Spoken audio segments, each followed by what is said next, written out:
So I'm currently standing in one of our water factories in Abuja here, and I'll be walking around the factory. I'll just show you around just for you to have an idea of what the factory will look like.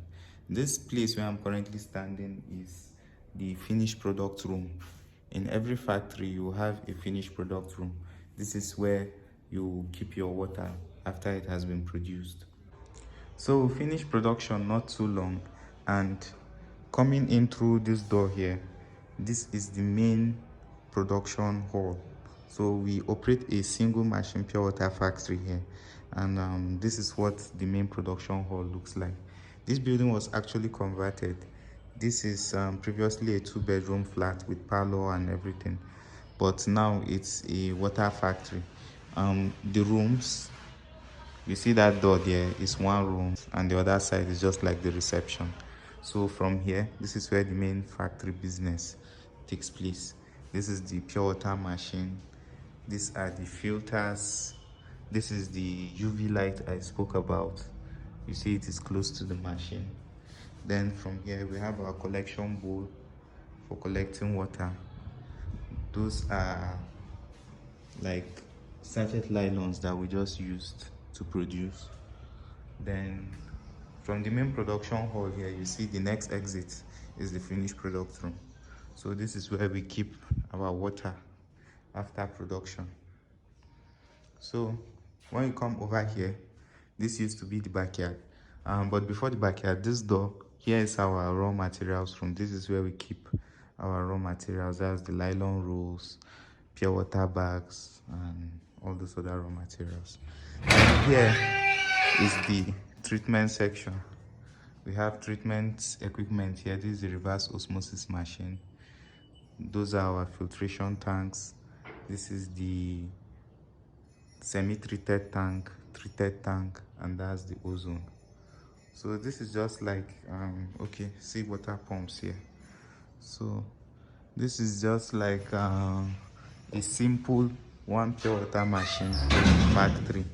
The other thing is borehole. The borehole is outside, and we also have tanks too outside, just extra tanks for storing up raw water. Someone asked me this question here on YouTube, and the question was how do I arrange the pure water in my pure water factory? So this is how we arrange, or should I say align, our pure water after production. The operator came today and he produced overnight, and during that time he produced a lot of water. Like this entire area here was covered with pure water as at this morning, but the drivers came and they took the water out to the market. So which way is best for arranging your pure water? So this is the way I would recommend. Like this is the best way for you to arrange your water. Forget about all this water you're seeing us keeping on top here. It's because there was no space that time. That's why they kept them there. But this is the best way for you to arrange your pure water. Now, why should you arrange it like this? The other method, let me show you, because I think the operator to arrange the water with this other method. Yes, you see this method. The only time I'll say you should keep water like this is maybe when you trust the integrity of your nylon. Because if the nylon is not strong, I can assure you that before they come and take this water out to the market, it will start leaking. In short, see what I'm talking about here. You can see this nylon. Because of the load of these other ones, you can see how this one is starting to lose shape. You can see. So that is why it is recommended you arrange your water in that manner. It is the best way for you to arrange the water. When you arrange, from our experience, our factory in Gora, there was a time when they produced water, I think around 800 bags or so, and we came to the factory the following morning only to discover that everywhere was covered with water. What happened? Before we could trace the whole issue, we had already lost a lot of water. and we noticed that it was because of how we arranged the water in the factory. So from then we had to take correction and make adjustments when arranging the water in the factory.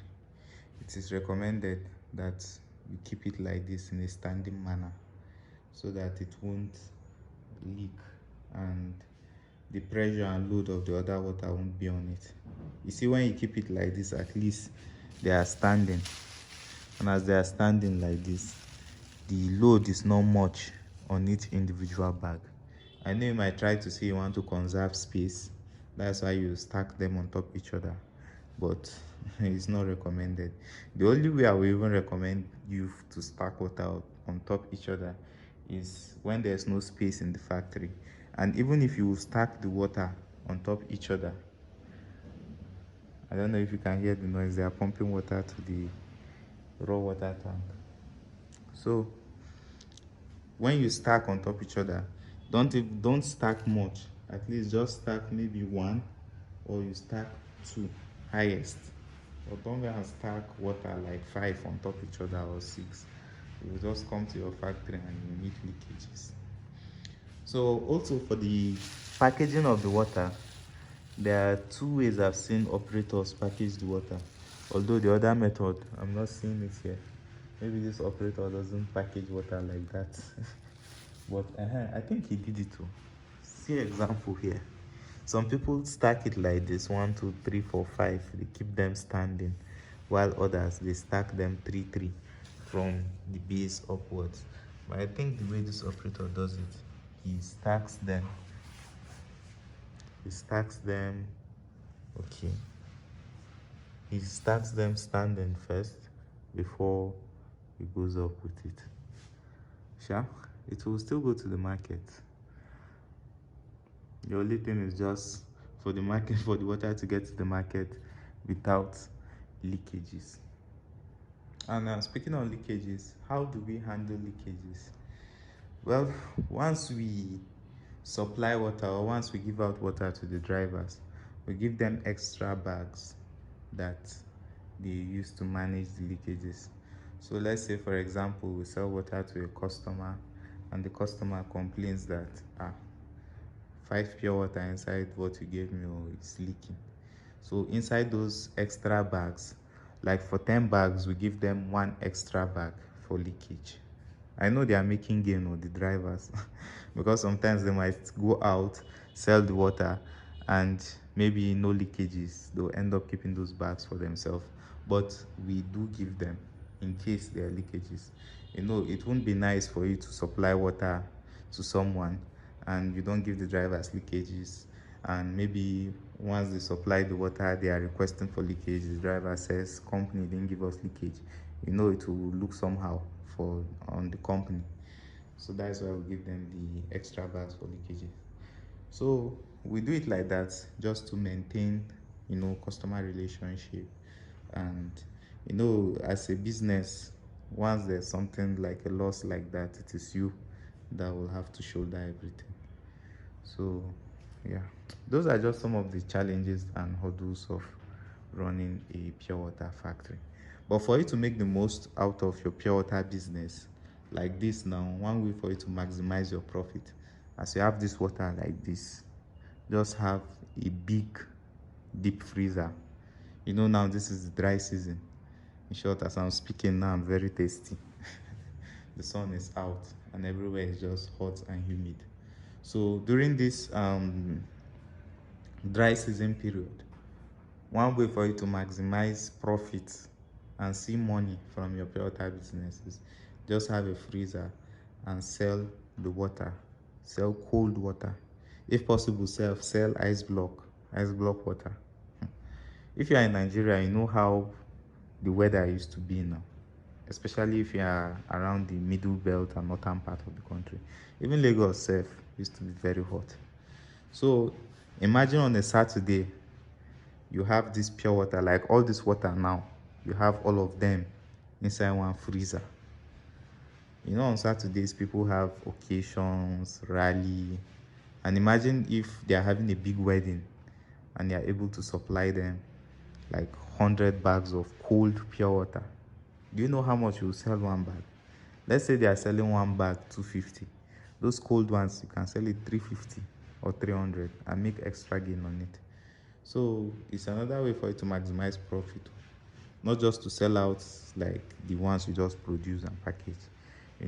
If you also make extra effort to see that you push out your pure water in a cold way, that's you put them inside fridge and you sell it out cold like that, you will make extra money. Like in our factory here, we have freezers here that will put pure water, cold one. We sell pieces, that's that 120 naira. I don't know how much they are selling pure water in your area. I can remember one time at a point when I was little, we were buying pure water 5 naira. But now one pure water is 20 naira. So the economy is not funny. Uh-huh. Speaking on that note, you can have your own freezer and sell pure water too in pieces like that, 20 naira. And you see you will make profit. Imagine you sell one bag there are 20 pieces inside, and you sell 20 naira. Hapa, you see that you end up making money just more times two, double what you will sell one bag. That's what you will make for selling it pieces like that. So yeah, when you sell pieces you make extra money. Even bottled water too, sometimes we sell bottled water too like that. We put them inside freezer, and once we get buyers, we have people who are interested. Some people who say they don't drink pure water, they only need cold bottled water, so we can sell to them then.